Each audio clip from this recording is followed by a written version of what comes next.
Okay. Hello. This is part 2 of the making a futuristic communist economy work video thing.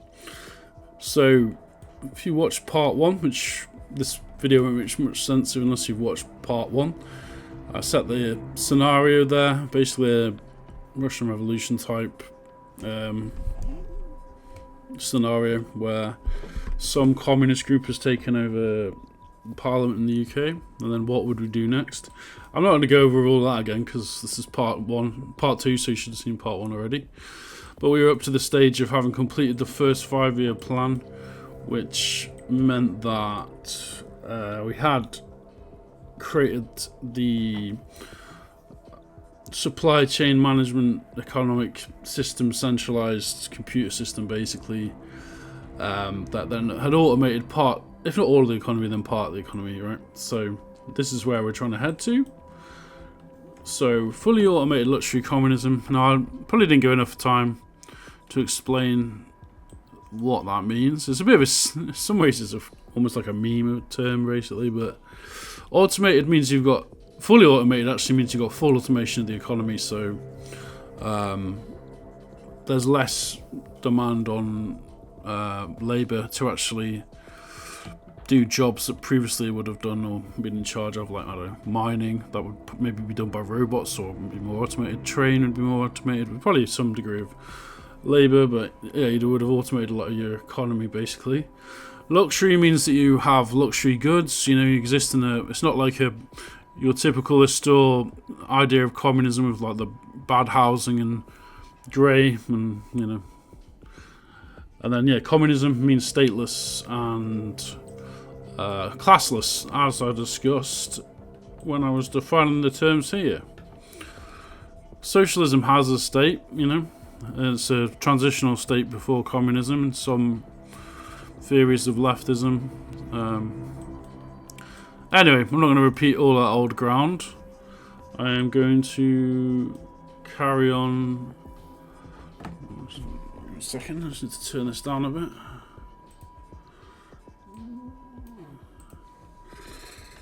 Right. Okay. So yeah, that 5 years of development is complete. And then we're at least some semi-automation. Probably not everything's automated. So I think probably the first thing you're going to want to do in that situation, right, is... Where's my edit thing gone? Is you're going to want to roll out the rest of the automation, because it's unlikely you will have set up the... yeah, let's call... yeah, whatever. Let's call this the 5 years... We'll just do it in 5 years. No, probably it'd be more like 10 years, to be honest. 10 year. What is this? Why is it that small? The 10-year automation program. Automation plan.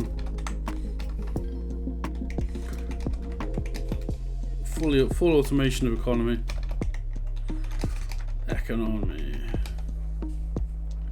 So that's the next plan we're working towards now. I'll move this a bit further down. What I will do actually as well, once I've completed all this, like, theoretically this is how we get to the automated, I will backtrack up and just look at, like, all the flaws that are in this plan, of which there are, I'm sure, many, because I'm just sort of making it up off the top of my head, to be honest. So yeah, we've done that. This has happened. Now we're going to move to the next phase of... And actually at this point we're basically halfway towards that. We're just gonna... This is probably, again, the most important phase in terms of finalising towards this. So, in this, what we're going to do, we're going to have our central computer system here still. So let's just get that, copy that. So it's easier. There we go. So we've still got this. And it's not got all the text on it. Yeah, let's get some of this on there. So our technocrats will have. Okay, so previously I was talking about how we had to slowly wither away the state, right? Because I'm trying to use some sort of like Marxist-Leninist idea in this implementation with actual withering away of the state, right? So we can assume that at this point that maybe we retain the technocrats in places where automation or semi-automation, because there's still going to be some jobs which will require human oversight, probably forever to be honest, is still ongoing, because it's only been 5 years, remember. Okay. And the function of this system will... So, say we've got...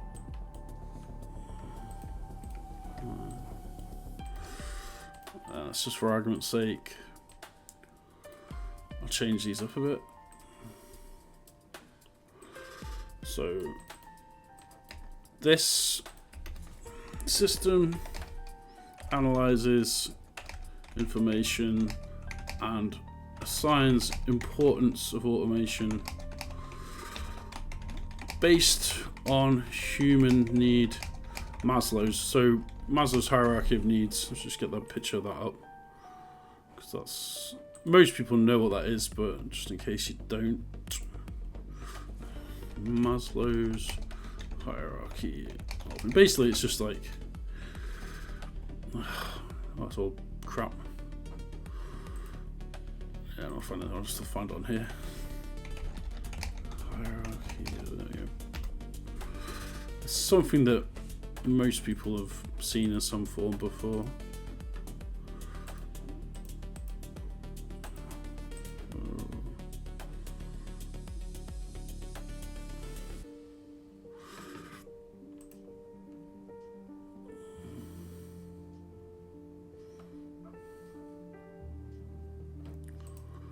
Let's go open it up now.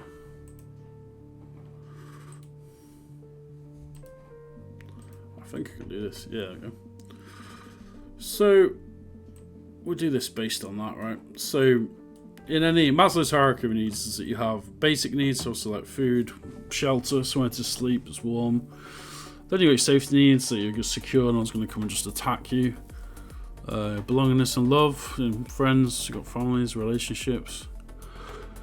All the way up to self-actualization, which is achieving your full potential, basically. And in theory, this is what you can do in this society. That's the whole point of it. It's like every human being will be able to achieve that. And even in like traditional Soviet communism, that was what their old end goal was ultimately. So, yeah, obviously, like housing comes first, food comes first. And if we've got problems, you know, issues in supply chain are ordered based on this in terms of importance. So you'd assume that the supply chains would already be running quite well, but there will be obviously hiccups in this system. I mean, like, obviously I'm modelling it out like everything is going relatively well, but yeah, you have to. The reason you'd have to integrate, like, put in a thing around, so you know, food. It's important. One of the most important things, really. Then you got housing. I'm not really looking much into like housing would be allocated, and that would be a huge thing. But I guess you could probably safely assume that alongside this program, there would be a period of rehousing, or I don't know, like reforming however the housing market functions, and the state would probably take over some part of that, like they did in Soviet Union. Like I've said multiple times, this is not me saying this is gonna exactly what I would want to do or anything, but again, it's just how can we actually realistically create something like a communism in theory. Anyway, so yeah, you got like, you know, transport and stuff as well. So Transport's pretty damn important because it's actually, when you actually think about it, transport is actually this. Because usually to get to a workplace, you need to use transport, right? So that is actually one of the big ones. So these would be like your number one priorities, right? Like, even though they're transport and infrastructure and all that stuff, these are big priorities. And then maybe next along you'd have like in importance. So I don't know, entertainment, or maybe like public libraries and facilities are important, but they're not as important as say like being able to eat, for example.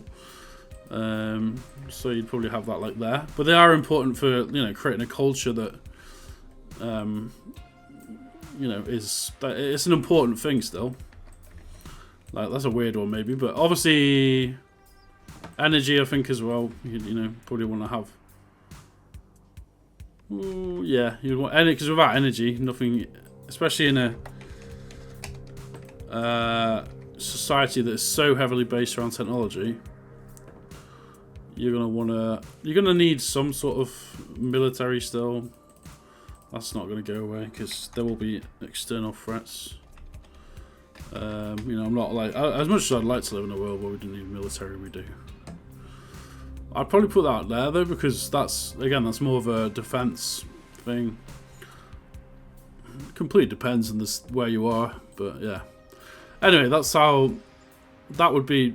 We'd spend 10 years basically perfecting all that alongside this very like flaky logic we've produced here. But that would be, and then I think we'd probably like have to do some cultural programming, right? Because again, like any of these like social experiments do require a degree of social engineering. That's just the reality of it. And whether you agree with the end goals of this thing or not, it will require propaganda basically, and like socially conditioning people and engineering people and all that, and it's the fact of it really. So education centered around technology, because this is such a technological socialist society basically. Focuses on tech, engineering, code, AI, etc. Alright, let's make that a bit smaller. So yeah. Values the arts as well, but arts too.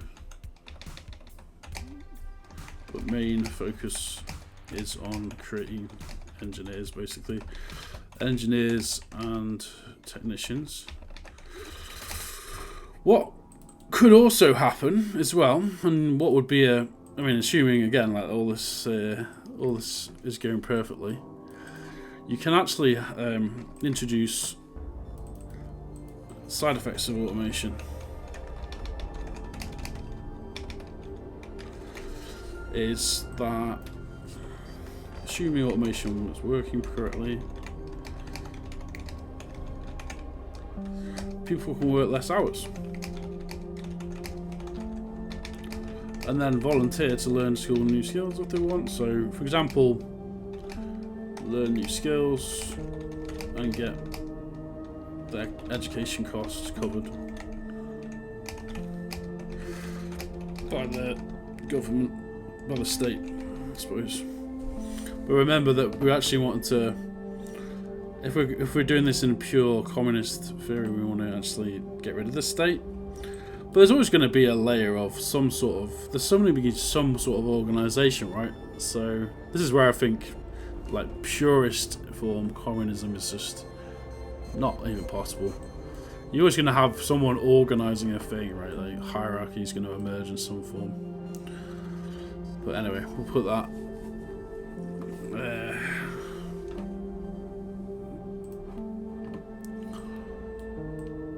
Put that there.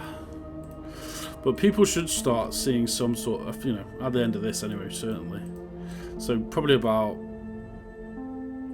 taking into account the 5 years, and then the first 5 years of this, people should, 10 years in, should start seeing the actual positive effects of this if it's working.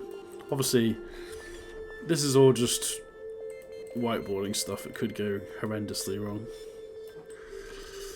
There we go. So I'll move this along. So I think that's the next phase. So we've had the setting up of the initial bureaucracy with this automatic economic system, which takes account of supply and demand and automates it. And then we're in a semi-automated state. Now we've gone to the 10-year automation plan, so double the amount of time to fully roll it out. And this should also, again, if you get like your data points being fed back from here to there,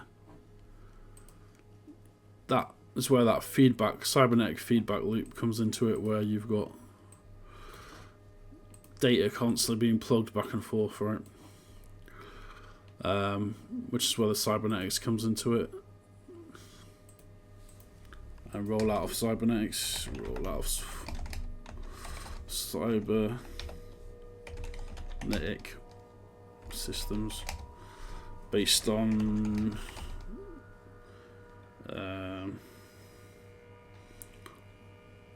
importance to collective, I don't know.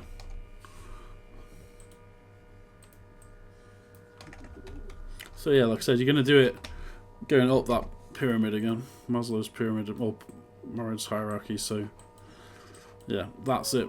Because I mean, essentially, if you're going for a fully communist society, it's all about meeting the collective's needs, the collective over the individual, right? Well, that doesn't mean you have to like completely forego the individual needs.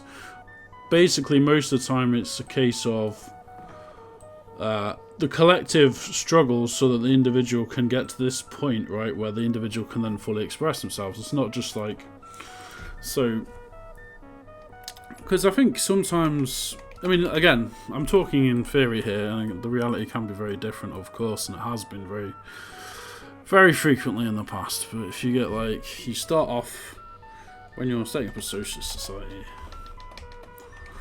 it's focused on the immediate goals, right? Collective goals supersede individual ambition, right? Which is basically the reverse logic of capitalism. Okay, so in capitalism, it is actually something like individual ambition can serve the collective, actually. But this is almost like the opposite of that. So, because I think socialists would argue that if individual ambition leads to a hoarding of resources, assets, and greed, right, basically.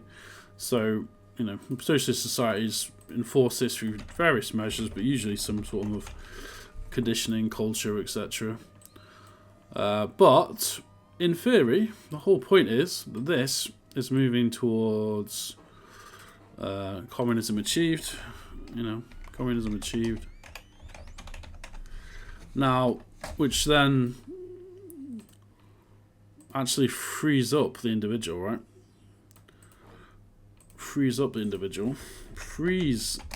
individuals from limiting, from the limits of inequality and class. Individuals have more time to self-actualize. Now, Maslow's hierarchy of needs is never mentioned in any communist theory, really, ever, as far as I'm aware. I'm just using it as because it's quite a fairly simple, a nice visual metaphor to get your head around. I think it does relate somewhat, but it's not an official, thing that's covered in their theory, to be honest. Not explicitly, anyway. Anyway, but yeah, obviously you've got a lot that goes on in between, and again, it's always the in-between bit that goes wrong in this particular set of ideas, where you get tyranny, basically. So wait, like in a perfect world, but what usually happens, and this is one of the main critiques you'll get against communism, during when it goes wrong. Let's just put that, which has been offered, to be fair.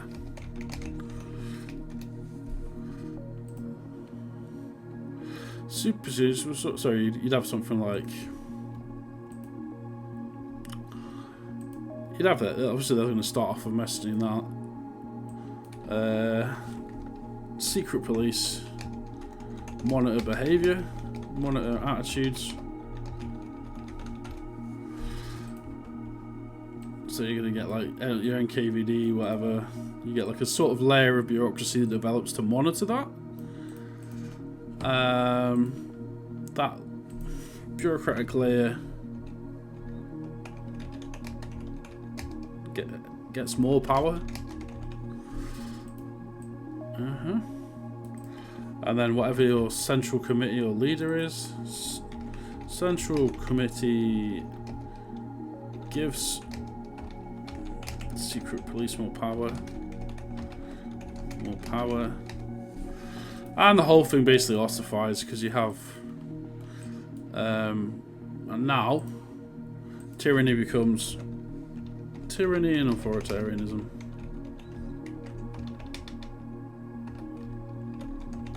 Becomes the new normal. And you've just got like another tyrannical communist, faux communist regime, right? That's what usually happens. So they're doing that transitional phase. So yeah, during the transitional phase.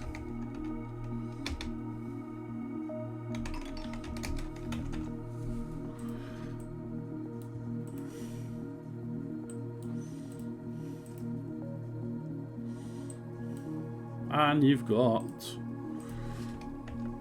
autocratic elite regime. So that's not communism in any sense of the word, really. Well, in the purest theory form of the word, it is anyway. But this is what a lot of people actually now will, instead of, you know, they won't think of communism in like the purest theory sense. Most people will just think of this. Whenever they see or think of the word communism, they just think of this.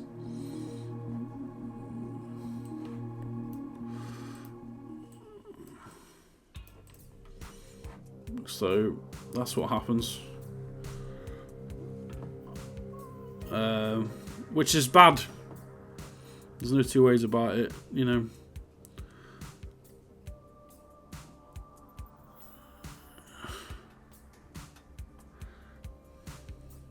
So yeah, you end up.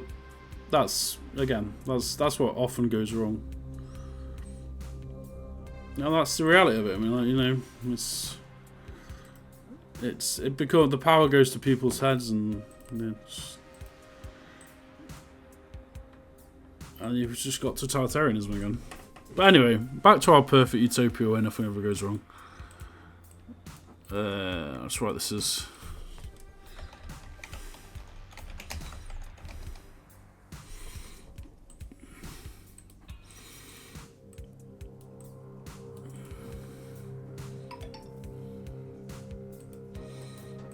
So, yeah, in our perfect world, we're moving on to the next phase now. Got my little arrows on there. Whoop. So that lasts for 10 years, right? I'm skipping over a lot there, but we're going to create more labour force, but we're also going to, yeah, actually right about that. So, assuming this goes correctly, we are creating more skilled labour, but also reducing working hours required. So work becomes sort of just a thing you do for maybe 4 hours a day or something like that. The rest of the time you can dictate, you know, whatever you want to do in your spare time, or you can even volunteer to do things in, like, you know, collective. Maybe you want to go to the library and read up on something, and you just spend your time doing that. So it gives you more free time to self-actualize. That's the theory, anyway. Anyway, I think that's clear enough. And then again, we've got like a loop there where automation starts. Yeah, basically helping with that process. This could actually, like, one of the interesting things with the development of AI now is that all these ideas, which are very abstract, and again, just that could, if AI is half as transformational as people says it is, this could actually be one way that you could use it. You know, it's not outside the realms of possibility. Whether it will be or not, and remains to be seen. But yeah. Anyway, once we've achieved full automation, I'm going to leave it at after now because achieve full automation, and obviously I'm missing off a lot of things here, but basically you would probably start arriving. So this is after 15 years in total. You are probably going to arrive. I know the amount of caveats I'm doing, right, but you're going to arrive here. There'll be probably a lot of headaches in between, but again, let's just assume we get there. And I'm missing out a lot of stages here, maybe, but yeah, just so I don't ramble on for too long about this. Assuming that all goes flawlessly, we will finally arrive at the great utopia. There we go. Fully automated, legendary communism. Woo! We made it. And then after that, it's just a case of becoming Star Trek world and basically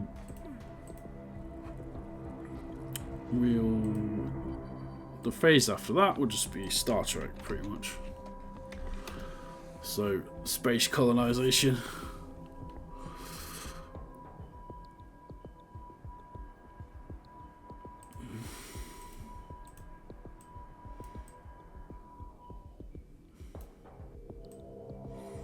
Yeah, there we go.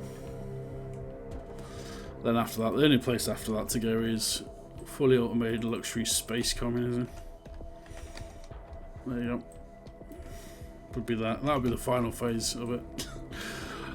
Now, 15 years is probably a bit ambitious for that, actually, as well. I'm thinking, like, it'd probably be more like, even if this was even feasible and it didn't have a, wasn't affected by tons of issues and outside enemies and all that sort of it. But there you go. There's a timeline for how it could happen. Whether it, like I said, whether it would go that way is another matter. But I'll just go over because I said I'd do this. So a few of the early things that could go wrong really badly. Obviously, I mentioned that you'd probably have sanctions imposed from external countries if a really hard left group took out power that way. That would probably happen, and that could immediately just ruin everything. When you got you'd have to become quite self-reliant quite fast. There would be a period of emergency where that would be rolled out, and how you can do that without, enforcing collective farming and stuff like they used to do in some socialist societies would be, because the main things initially, obviously, is going to be feeding people. That's actually the most important thing. Then new infrastructure, keeping it running and going, and before you get onto the whole redistribution of wealth and everything else, right? And the other thing that could very much go wrong, and again, you saw this in some socialist societies. So again, initially you're going to have like project managers or basically a layer of bureaucracy to actually initiate such a big project like this. You need people who are experts, right? And you need to get all those experts together, the most advanced experts. One other problem that could obviously occur with this is, are the technocrats going to want to get paid more? How is that communism then? That's an inequality there in the system, but again, that's something that could be difficult to move forward with. Again, there could be lots of problems during the development. It might take longer than 5 years, obviously, and that's just an arbitrary target. So, what happens if it gets to more than 5 years? What do you do then? And this could also go wrong, obviously, when you start. Bureaucrats might not remove themselves or dissolve their power. They might actually create a further revolution, overthrow whoever is governing at that time, and then again you've got just a replacement of the state with another form of state, which could be like a mixed economy, a capitalist economy, again with technocratic control or whatever. And then this would be, if we actually managed to get that far anyway, we'd be probably onto a good run. And this would be the least risky part of it, because as I was saying here, usually this thing with the secret police and power getting to people's heads, this usually actually occurs only within the first few years of actually the societies. So it happens quite fast usually. You get this sort of thing happening. It tends to happen quite fast, and it tends to just stay in stasis for I mean, looking at USSR, for example, that's pretty much... I mean, obviously there's a lot of history there. It's a lot deeper than that, but I haven't got time to cover all that. But that's more or less what happens. You get the bureaucracy just never wants to give up control, and it just becomes an end in itself. And that's usually just... You just get... Again, it's an autocratic... State capitalist, I guess, technically, thing that you get, really. So there's no... Yeah. I'll leave it at that. I think I've probably enough. I mean, it's over in like an hour and a half, probably, so... it's been quite fun just thinking about that. Obviously, there's a lot more granular detail I could have gone to, but... Yeah, anyway, I'll leave it there.